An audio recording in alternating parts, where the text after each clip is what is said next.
that, I think maybe we'll go ahead and get started here, recognizing we have 135 or so folks already in the room, as it were. Good morning, everyone. My name is Kurt Gartner, Assistant Secretary for Environmental Policy at the Executive Office of Energy and Environmental Affairs. I'm one of the project management team members for an important work called the MILUS, or the Massachusetts Integrated Land Use Strategy. I'm joined this morning by two other members of the project management team, Corinne Micey-Munns and Dunbar Carpenter. Between the three of us, we're going to talk to you this morning about the Integrated Land Use Strategy, introduce the work and the strategy, and then we're going to allow about half of this time for questions and comments, thoughts from you. We really want this to be a bit interactive as well.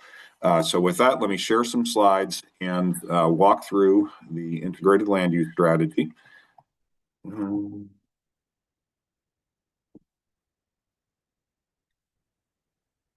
Right, let's go full screen.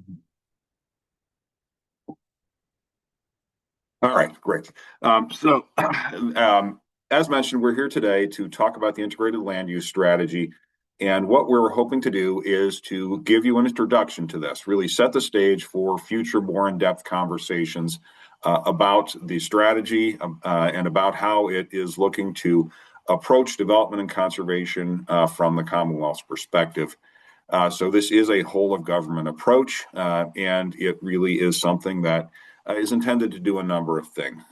First of all, we recognize that while we have improved land use over time, that the Commonwealth itself can play an important role in addressing some of the ongoing issues we have with where and how growth is happening that lead to some of the problems you see depicted on this slide on the right and listed on the left. So in my time as a planner working in Massachusetts, a couple of decades now, we have improved land use. We are, for example, using less land for every housing unit. We have increased the pace of land conservation and reduced the pace of land conversion. So better, but there's still a lot of room for improvement. We believe the Commonwealth, through proactive land use planning, can help with that. We are looking to address the kinds of congestion you see in the top right-hand side there through better land use patterns. We are looking to reduce the number of homes and businesses that are at risk to the more extreme and intense storms that we're seeing and sea level rise. We're looking to address the siting of renewable energy to meet our clean energy objectives.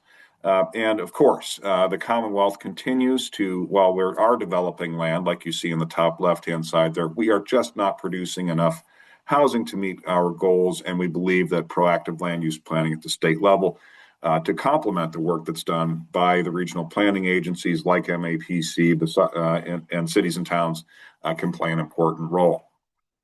So we are looking to coordinate our land use to meet a bunch of ambitious goals. We'll talk about in more detail in the next slide, but addressing housing abundance, providing for clean energy, and meeting our net zero greenhouse gas emissions objective under the Clean Energy and Climate Plan, the Global Warming Solutions Act, conserving natural and working lands, and of course, being equitable, addressing growth, centering equity and affordability, and addressing competitiveness, all objectives that we see here. There's a problem with land use and an opportunity, and we are looking through this MILUS, or Integrated Land Use Strategy, to seize those opportunities.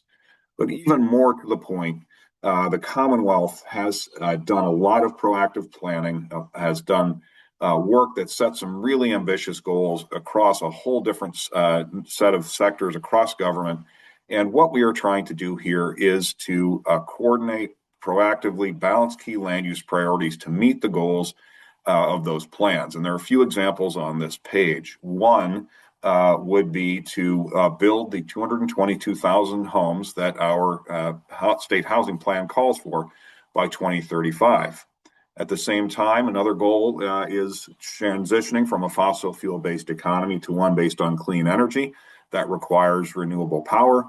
And we are looking to cite, for example, 27 gigawatts of solar power in order to meet those objectives. At the same time, we are looking to conserve 40% of the Commonwealth by 2050. That's one of the objectives we also set in our Clean Energy and Climate Plan, and helps us meet our biodiversity and other goals. And one of the things we're trying to do now at this moment is to coordinate across agencies. This is first and foremost about state agencies working together to address those objectives and avoid conflict in the future. On its face, more housing and aggressive land conservation targets could conflict. We're working hard now through the integrated land use strategy to reconcile those potential conflicts and avoid those in the future. We're really trying now, engaging across agencies, working with others like the regional planning agencies, to develop consensus on preferred locations for those priorities, conservation and development objectives, and establish commitments by state agencies to implement those consensus land use priorities and the associated infrastructure through specific policies and programs. So basic ideas, we encourage cities and towns to proactively plan. Regional planning agencies do regional policy plans. We, the Commonwealth, are now looking through this integrated land use strategy, the same kind of proactive planning we encourage others to do on our end because we believe it leads to success on the many different objectives we have set. And those objectives come from a whole bunch of different plans. The state has done a great job of planning for a host of things. You see 8 of them on this particular slide. They range from the climate office recommendations of the climate chief, our biodiversity goals, our economic development plan, clean energy and climate plan on the bottom right. To the extent that any of these plans has a particular goal, a numeric goal, preferably one with geographic specificity, the project management team, Dunbar, Corinne, and myself and others are working to understand what those goals are, understand the land use implications, and incorporate them into our integrated land use strategy effort. We're really trying to make sure we can accomplish the objectives of all these plans now proactively through our land use planning effort. We also recognize that there are a number of existing tools and GIS resources that cities and towns, solar developers, housing developers, and others are familiar with. An example that's seen here is the technical potential of solar you see on the slide. We are working through the technical work group, through our other efforts to incorporate these tools, recognize them, and bring the sort of information and process into the integrated land use strategy. We know that communities and others rely on these kinds of tools and that they provide an important function, and we want to make sure that sort of prioritization and consideration of alternatives that's part of the technical potential of solar and other tools is part of the integrated land use strategy. You might ask, is Massachusetts unique in approaching planning at the state level? The answer is no, absolutely not. There are at least a dozen other states that have done proactive land use planning. Rhode Island, that you can see in the middle there, is in the process of updating its land use plan. Connecticut's is on the bottom left. I'm going to come back to that one in a moment. But New Jersey and Oregon and many other states have done these kinds of plans. They find them to be a useful way of drafting and implementing policy at the state level. And so we're looking to emulate and learn from the lessons of these states. You might ask, has Massachusetts ever done such a thing? The answer is not since the Dukakis administration. 1980s was the last time the Commonwealth attempted a land use plan of the kind that we're really talking about here today. I do want to draw a little bit of attention to Connecticut's, the example on the bottom left-hand side there. This is what Connecticut calls its locational guide map. That's the image there. You will notice the various color schemes on there. They all indicate Connecticut's vision, its plan for future land use in various ways, and it's a tool to assess various locations in Connecticut for prioritization of one kind or another. And I do want to point out some language here that hopefully you can read on this slide. In the first paragraph under background, it reads, "It is intended to be descriptive, not prescriptive, and considered alongside the plans, policies, and implementation measures of state agencies." So that is also true of the Commonwealth. So that plan for Connecticut, descriptive, helpful, helping to make policy, but it is not a prescriptive or mandatory approach. And that's the same sort of thing we'd be doing in Massachusetts. Now, as I turn to the next slide, one thing that the functionality of Connecticut's is that you can put in a particular address, and that's the same sort of thing we would intend with our tool in Massachusetts. and you can learn a certain thing about that location. And to illustrate one potential use that I think would be important to Massachusetts, which would be allocation of funding in various grant programs. So in the image on the left-hand side there, we've inserted 22 Prospect Street in Windsor, Connecticut. Happens to be the town my sister-in-law lives in, so we picked that one. I'm familiar with it. But if you put that location in and you're a program manager, say a manager of a housing works or a mass works program at Housing Livable Communities or the Executive Office of Economic Development, you might consider a proposal in this location in Windsor, suburb of Hartford, and say, oh, okay, this location is a suburban growth zone. That's what that color scheme means. It's a location that is a sort of vacant, underutilized property. And you might say, from an economic development or housing perspective, as a criteria or part of my decision-making process, the locational guide map is indicating this looks like a good place for that kind of potential investment. And on the flip side, the right-hand side of this graphic, you see a site in the quiet corner, northeastern Connecticut, near the Rhode Island-Massachusetts line. This is O'Leary Road in Thompson. And in this case, you might, okay, if you're a housing or a MassWorks program manager, you might, if you get a proposal for this location, you might look at this and say, oh, wait a minute, this is a place that's not developed, that is in fact agricultural, has priority habitat of various kinds. This doesn't look, as part of my process, as a good location. I would score it less or review it as a less likely housing or economic development outcome. On the other hand, if you're a program at the Executive Office of Energy and Environmental Affairs, where Dunbar, Corinne, and myself work, you might say, oh, if I get a proposal for a farmland conservation or other type of grant, this does look like a favorable sort of location for that. And we are looking at the integrated land use strategy as having this sort of functionality and this sort of ability to help all folks understand what priorities might be going forward for various kinds of future land uses. Thought that was hopefully illustrative. And an important part of this is that we very much recognize the work that's been done over decades now by the state's GIS office, by the regional planning agencies, the municipalities. There's a lot of accumulated GIS data on natural resources and infrastructure, all sorts of things that would inform agencies now working to reach agreement on preferred future land use. And we very much want to take advantage of that good, solid, data-based approach to future land use. So we are looking at GIS and data as a guide for how we would prioritize locations that are best for housing, say, or locations that might be most appropriate for conservation for various purposes. We're intending to use GIS and those data layers to help us make decisions on prioritization in the first place. And then as we finalize, as we have a strategy, what the future land uses are preferred on the part of the Commonwealth, to articulate those for the benefit of MAPC and the other RPAs, for the benefit of communities, developers of all kinds, so that they can access the prioritized land use, access other kinds of data that went into making decisions about prioritized future land use, and have it available in an understandable, useful form to guide land use decisions and actions by many different parties at all sorts of levels of government and outside of government. We do think it's important to talk to you a bit about the process here, go through what we're intending, how we're going to go about doing it. We're going to talk about each of these levels in separate slides, but just to give a little bit of a big picture synopsis here, starting at the top here, senior leadership. We've been asked in prior versions of this sort of presentation, is the administration, the governor, lieutenant governor, cabinet secretaries on board with this? The answer is yes. We have briefed those levels of government, participated twice with the climate cabinet now on this effort.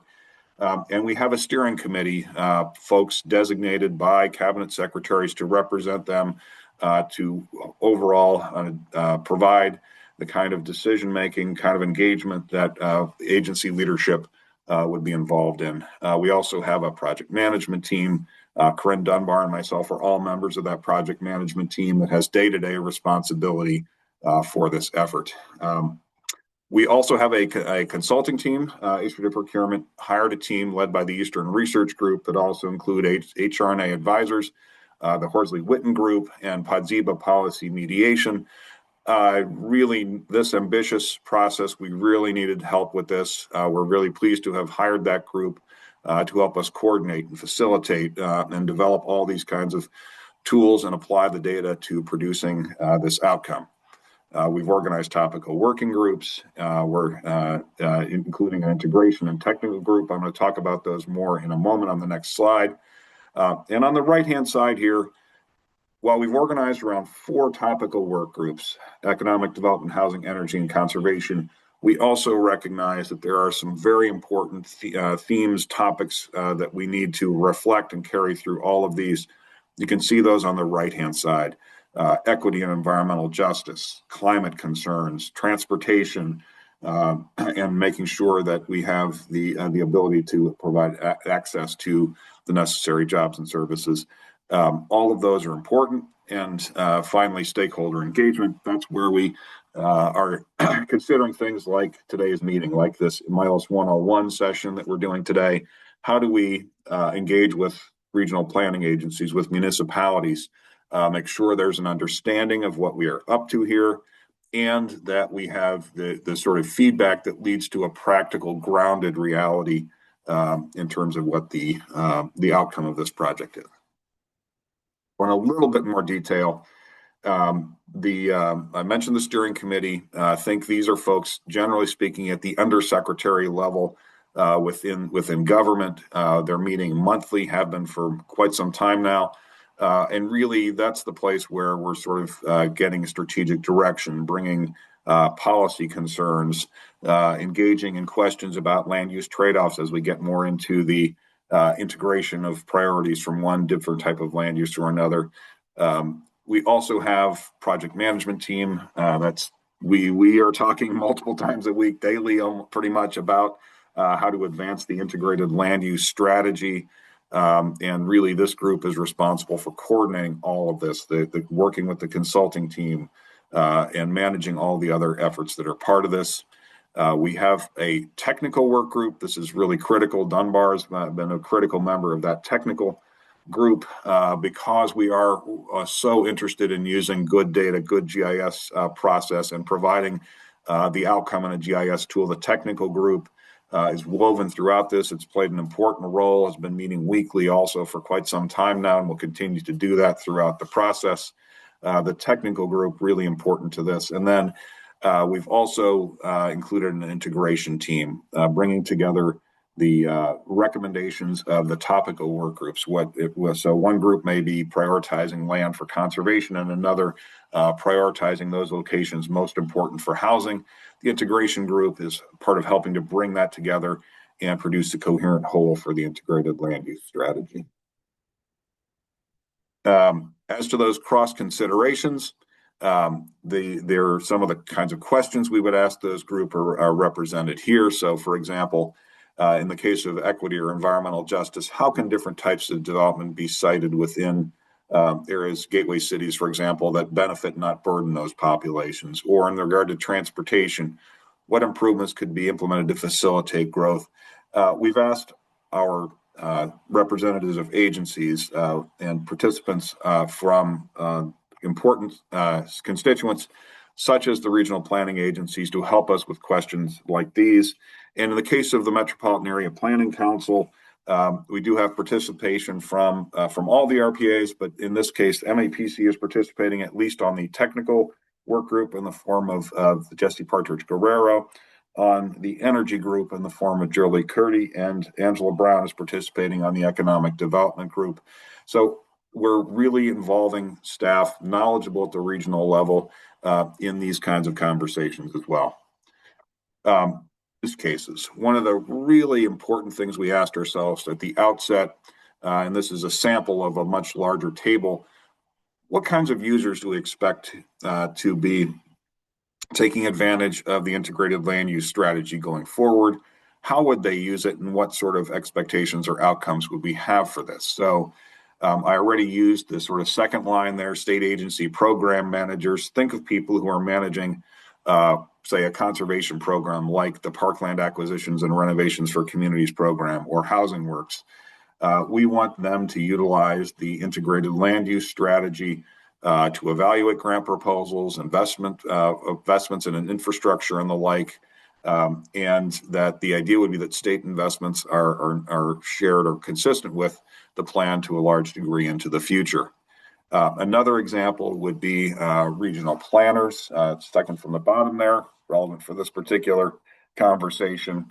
So we very much want regional planning agencies, metropolitan planning organizations, say MWRA planners, to integrate MILUS into their thinking, into their strategy, consider this plan going forward, assist communities that are part of the regions in doing the same.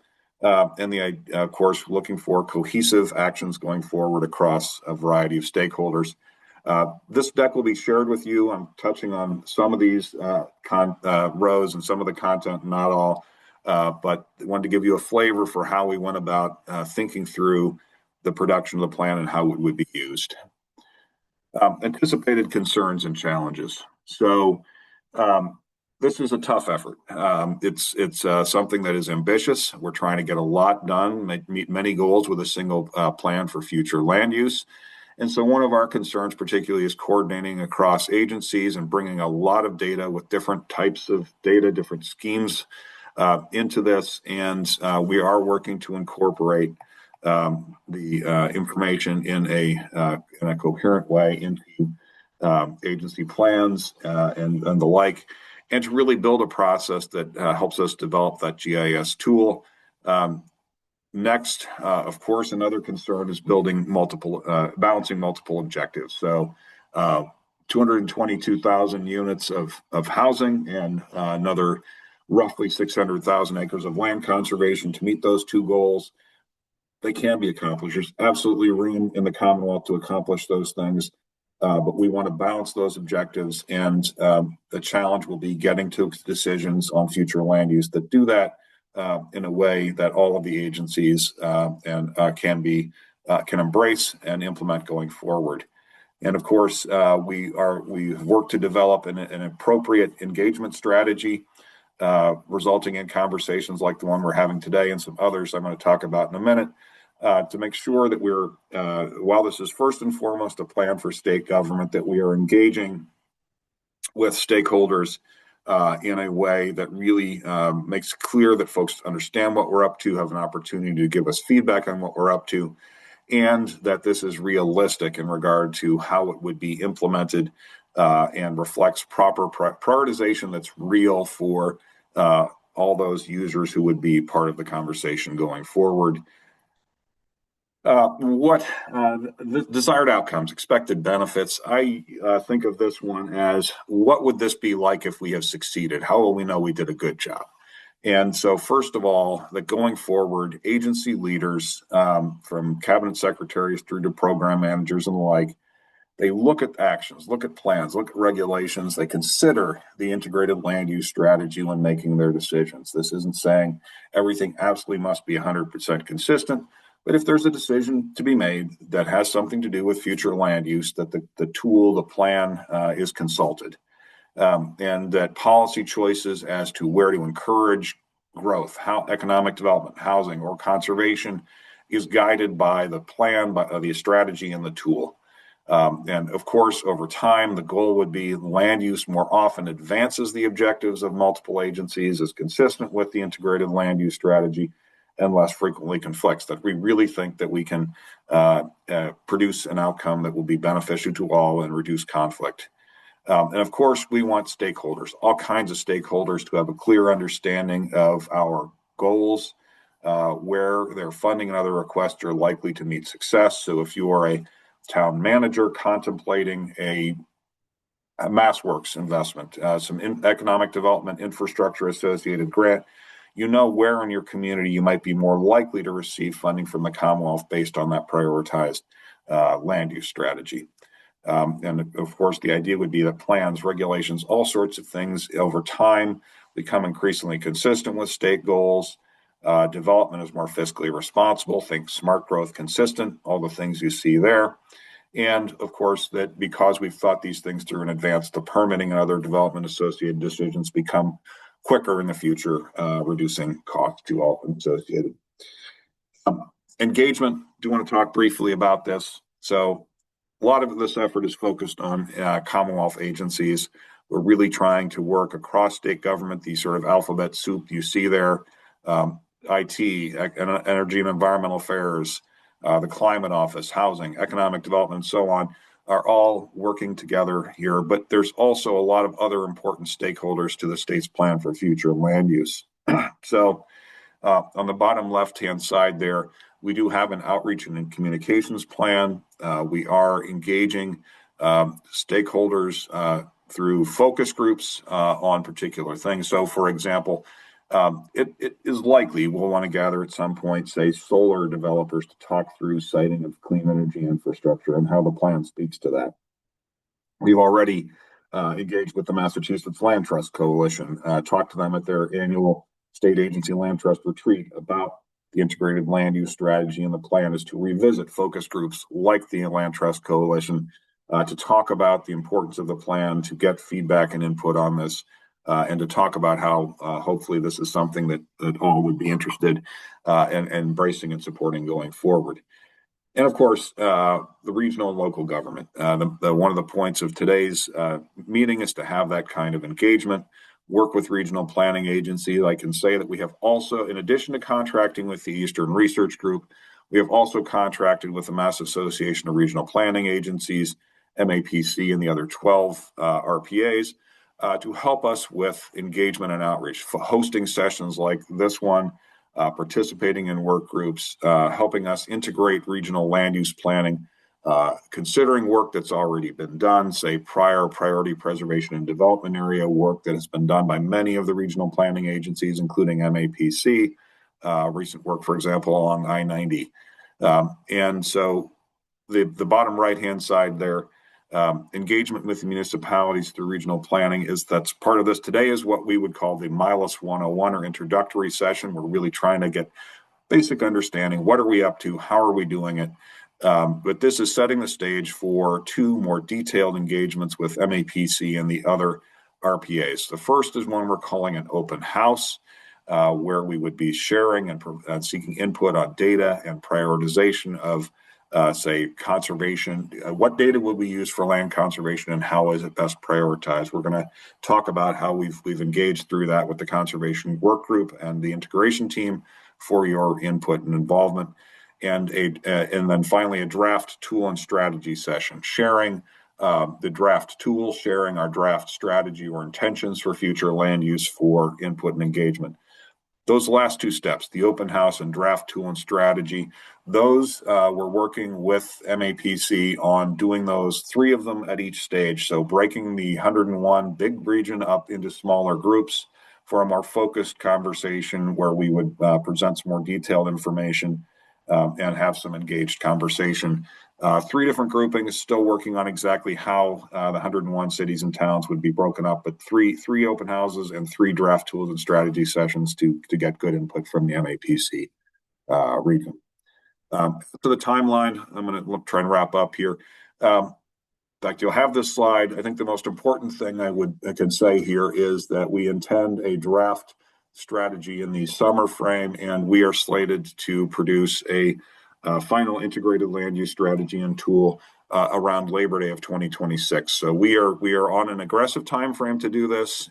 Reflects why we're looking to do things like the open houses in April and the three final sessions sometime in the summer to meet the project timeline that we have here. We included this one to provide a little more detail on how the topical working groups have been focusing on this, what phases from table setting through refinement and integration, and to give a sense of the Q1, Q2, Q3 tasks that those MILUS work groups are under. To get to questions, I think I'm going to leave it at that you have this. And then our last slide, what are we doing here? We're engaged in a data-driven collaborative framework for future land use decisions. Our next steps are the technical and topical work groups engaging in that land use prioritization and location setting. We are going to be distributing through MAPC and the other RPAs a survey for input from municipalities on some of these things to get some additional input. The open house sessions that I mentioned are also a coming attraction. And again, I want to thank MAPC for organizing, hosting this. And with that, Corinne Dunbar and myself welcome your questions, and we look forward to hopefully your support for the planning effort and for our implementation of the integrated land use strategy going forward. So with that, I think the three of us would invite questions and comments.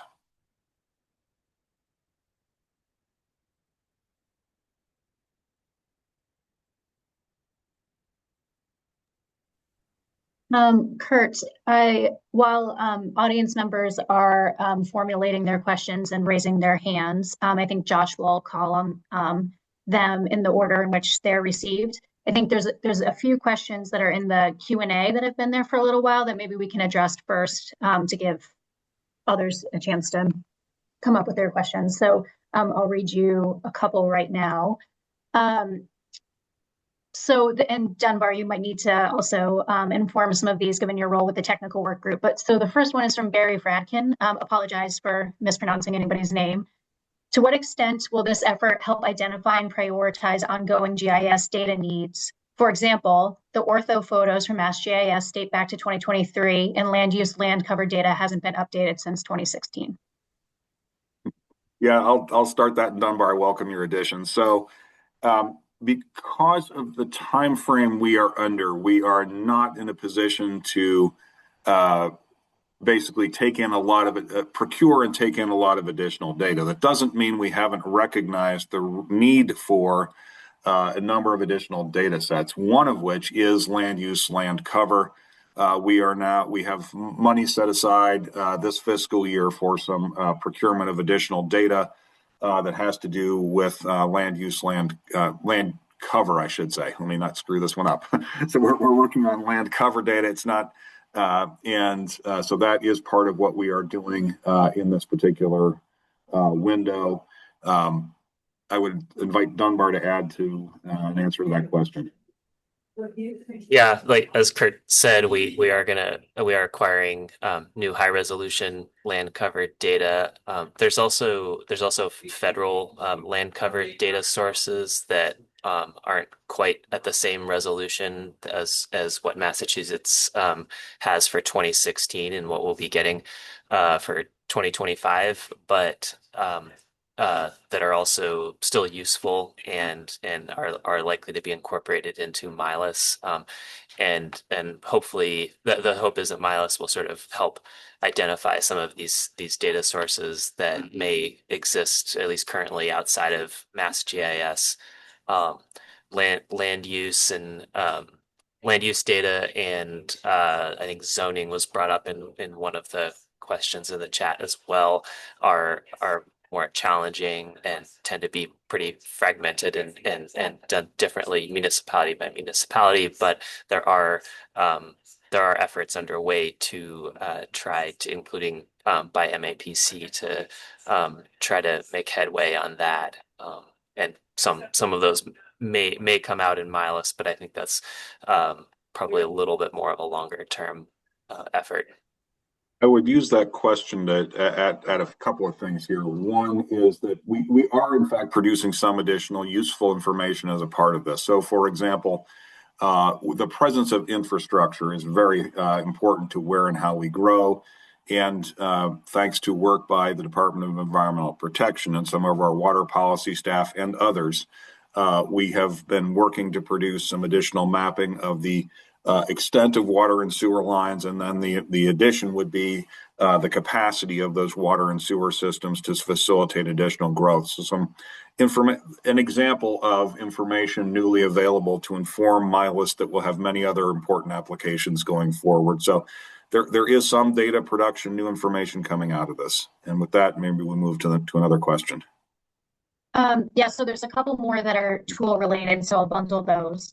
So the next one is the tool going to be open source or hosted through a mapping platform such as Esri? And I can answer initially by saying a mapping platform such as Esri, but I am not remembering off the top of my head, not being a GIS planner myself, what software we're discussing. Dunbar, do you? They're not that business, but they're doing. Yeah, it will be an Esri platform, Okay. but yeah, to the extent feasible, the tool will have some interactive function, and then to the extent feasible, I think most, if not all, of the data will that goes into the tool will have places to point to where that can be downloaded and used by folks.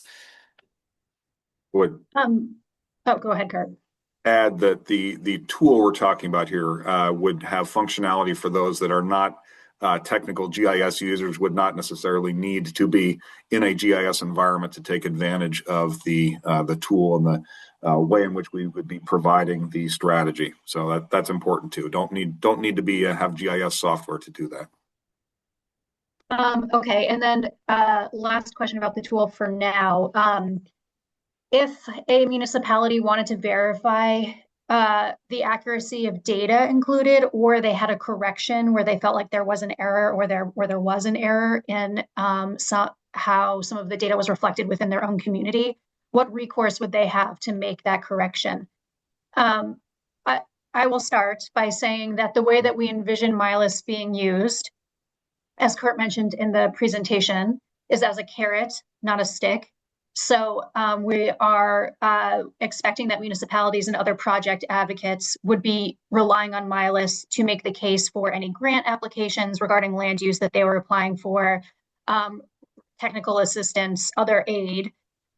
If they felt like the way that MILUS had prioritized land use in the area that they are targeting was based on erroneous data, they absolutely have the ability to challenge, so to speak, the prioritization that has been made in the MILUS strategy depicted in the MILUS tool as they were applying for that grant, that technical assistance, and they are able to make the case of how their proposed project, while it may not align with MILUS specifically, is still in the spirit of MILUS, or is actually a better use case for whatever goal they might have for that project than what MILUS is suggesting. Again, MILUS will not be at a parcel level, it's at a blob level, whereas most municipalities' projects happen at a parcel level. So that's the initial answer. But in terms of correcting data, other than our workshops that we're having with municipalities, Kurt, Denver, I don't know if you have any answer for that. Writing tests.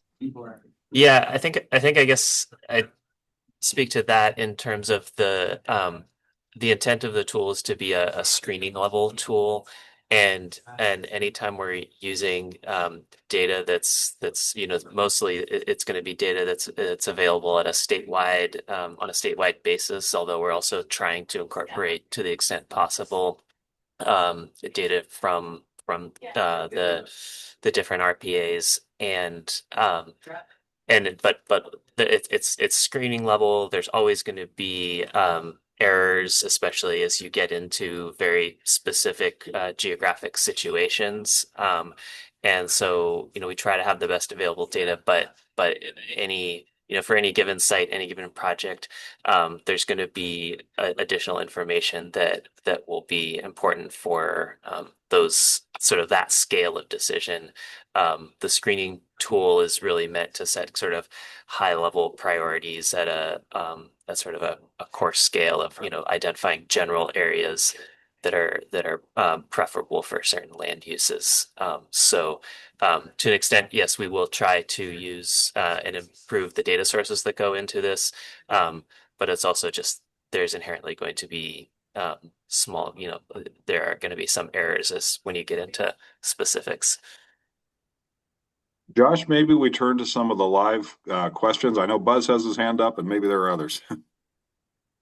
Great. I'll ask Buzz to unmute now, and just noting also that Robert Creech had a hand up, but has shifted to the Q&A function.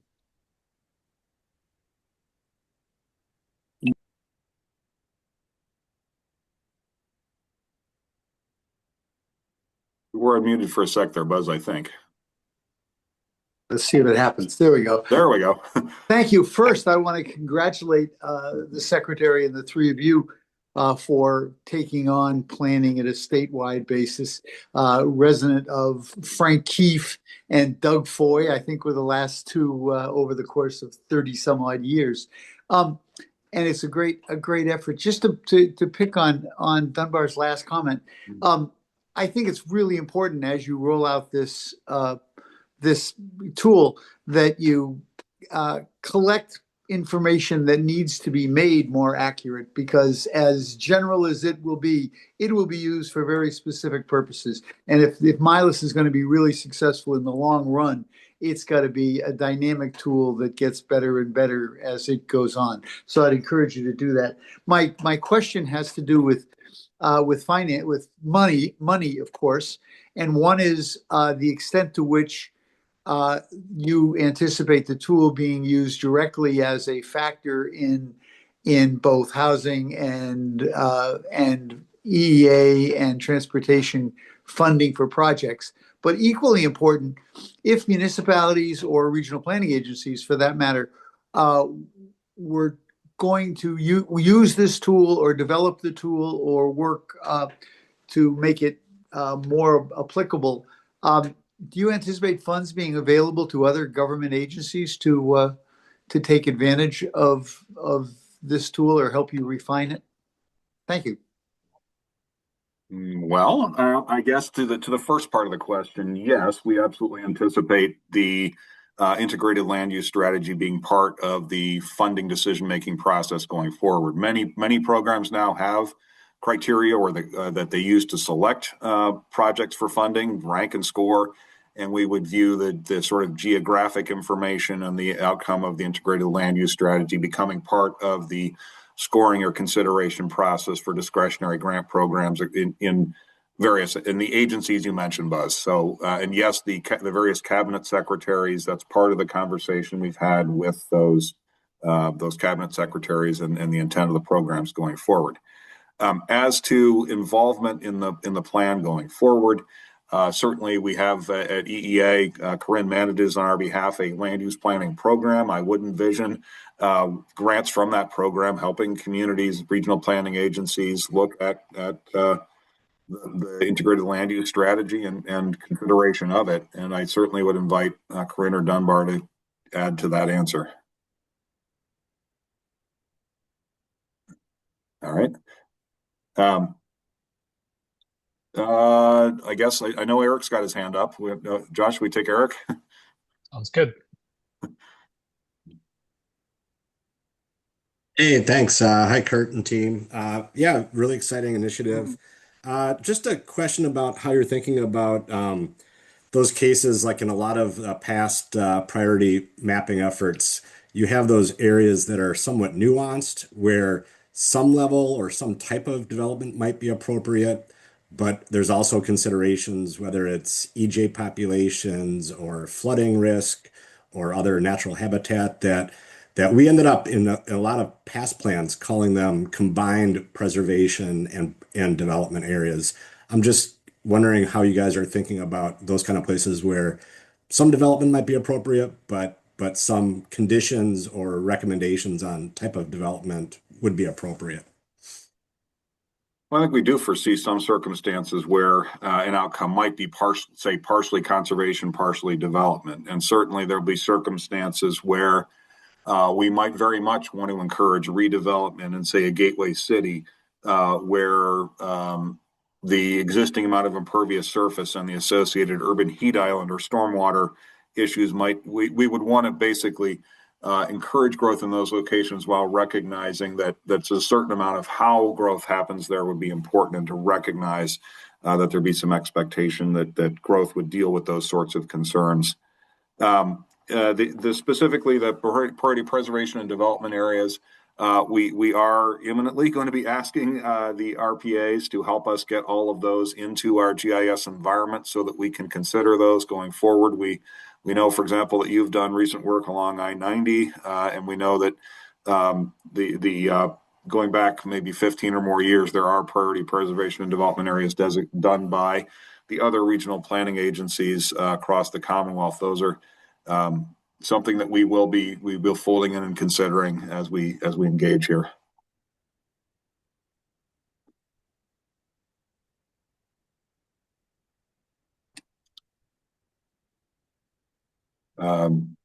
Josh? Yep, Rich.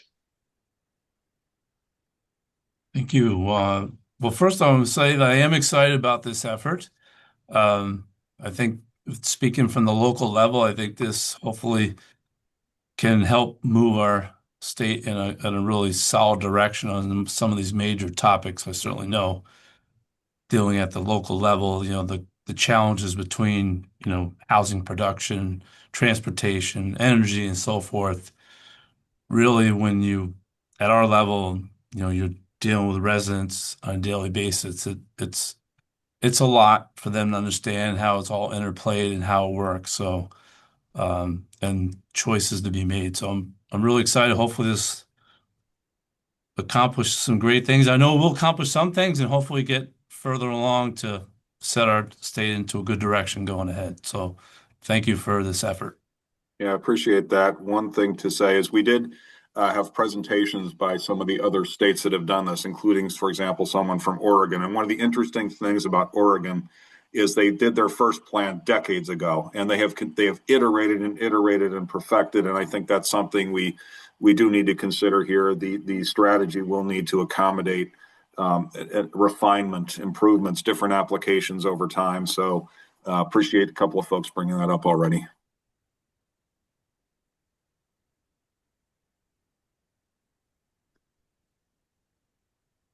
I can ask another question from the Q&A. Sure.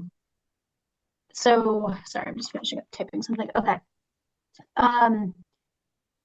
Okay, so Kurt, this might be appropriate for you to address from the conservation work group perspective, but Kate Adams asks, the national level flood zone maps are not complete for Massachusetts, of course, and Franklin County is missing from the MassGIS digital maps.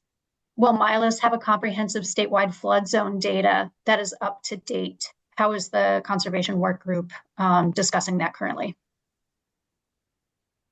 Well, unfortunately, I know it is being discussed. I'm afraid I don't know exactly how that is being accommodated by the conservation group. I can say that Vandana Rao, our water policy director, and Carol from Water Resources Commission have been helping us with that particular question.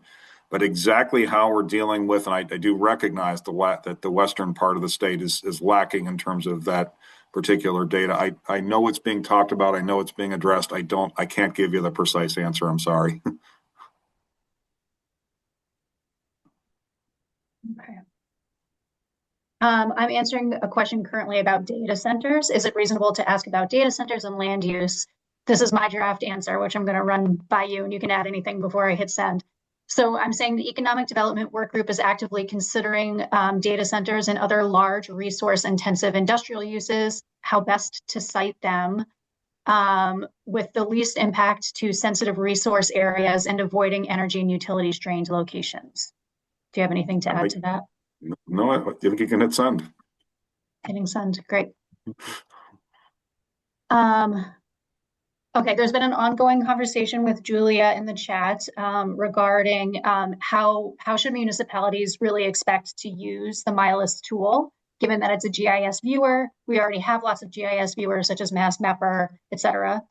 I have previously answered a question stating that MILUS will not replace any existing GIS viewer or tool that exists in the Commonwealth. It is a new tool designed to serve a new quote unquote purpose, which is just understanding integrated land use priorities at the state level. It will not have the same breadth of data that's available on MassMapper or on any other tools that have specific purposes. So Julia follows up by asking, how should towns and cities expect to use this tool in their daily work, if at all? And one thing that I would say is that we have already discussed that we anticipate the tool will be used by project proponents, whether that's municipalities, RPAs, nonprofits, et cetera, to locate the area of their proposed project, understand the state's priorities for that region or blob that we have prioritized, the data that went into that, and that will help the project proponent either make a successful case for their project or give them something to work with, either in reconsidering their project, knowing the state's priorities, or in attempting to make the case to whatever program they're applying to, that their use is still a good use, even though it doesn't match the MILUS priority for that site. Is there another way in which we might imagine municipalities, project proponents using this in their daily work? You addressed a lot of them in that answer, but so I was thinking of this as hoping that a municipality, a town administrator, a planning board, a town planner would basically take a look at the intended future land uses for their community when making land use related decisions, thinking about where certain growth might happen in the community, what sorts of infrastructure investments the community might support, what sort of zoning changes might they make in the future to potentially enhance consistency with intended outcomes. So much as state agencies, that it will become routine for all of us in the land use arena to take a look. It's not necessarily saying must be consistent, not necessarily saying that there won't be lots of things happening that are in sort of areas not prioritized for one particular land use or another, but we all become more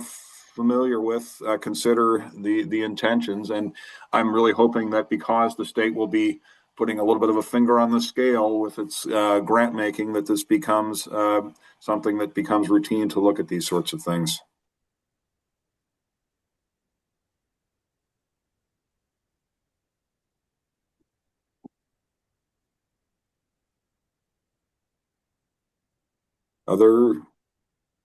We welcome other questions.